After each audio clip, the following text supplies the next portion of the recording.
नमस्कार. सुगरणींच्यासाठी साध्या आणि सोप्या टिप्स. Tip number 1. आले लवकर खराब होऊ नये म्हणून धुवून घ्या. नंतर वाळवून हवाबंद डब्यात किंवा प्लास्टिकच्या पिशवीमध्ये भरून ठेवा. तसे ते थंड व कोरड्या ठिकाणी ठेवून द्या. Tip number 2. चहा चवदार बनवण्यासाठी पाण्याला उकळी आल्यानंतर आले आणि एक वेलची ठेचून पाण्यामध्ये टाका. नंतर चहा पूड टाका.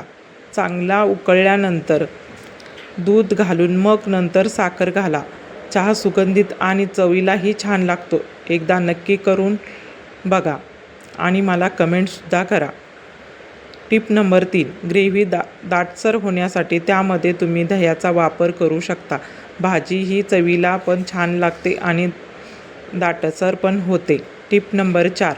भाजी घट्ट होण्यासाठी त्यामध्ये तुम्ही बेसन वापरू शकता. आधी ते भाजून घ्या. नंतर त्याची पेस्ट बनवून घ्या. अर्धी वाटी पाणी, 1 चमचा बेसन असं प्रमाण घ्या. भाजी घट्ट पण होईल आणि चवीलाही छान होईल. Tip number 5.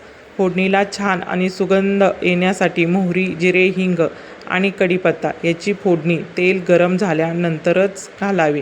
यामुळे फोडणीला सुगंध चांगला येतो, चवही छान लागते. Tip number 6. पराठे सॉफ्ट होण्यासाठी पिठामध्ये थोडेसे तेल किंवा तूप घालून मळून ठेवून नंतर 15 मिनिटांनी ते चांगले मऊ होईल.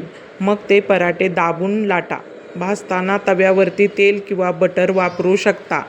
Tip number 7. कारले बनवताना कारले कडू होऊ नये म्हणून त्यामध्ये पीठ, मीठ, हळद टाकून 15 मिनिटे साईडला ठेवून द्या. कारले बनवताना त्यामध्ये थोडासा गूळ आणि चिंच वापरून कारले कडू होणार नाही. Tip number 8. चपात्या बनवून राहिलेले पीठ तुम्ही त्याला तूप लावून ते फ्रीजमध्ये ठेवून देऊ शकता. त्यामुळे ते काळे पडणार नाही. Tip number 9. तुम्हाला मनुके 2 ते 3 महिने चांगले ठेवायचे असतील तर पॅक बंद डब्यात ठेवून तो डब्बा फ्रीजमध्ये ठेवून द्या. मनुके चांगले राहतील आणि जेव्हा तुम्हाला गरज असेल तेव्हा ते काढून 15 मिनिटे कोमट पाण्यामध्ये ठेवून द्या. Tip number 10. कुकरला डाळ शिजवताना ती कुकरच्या बाहेर येते.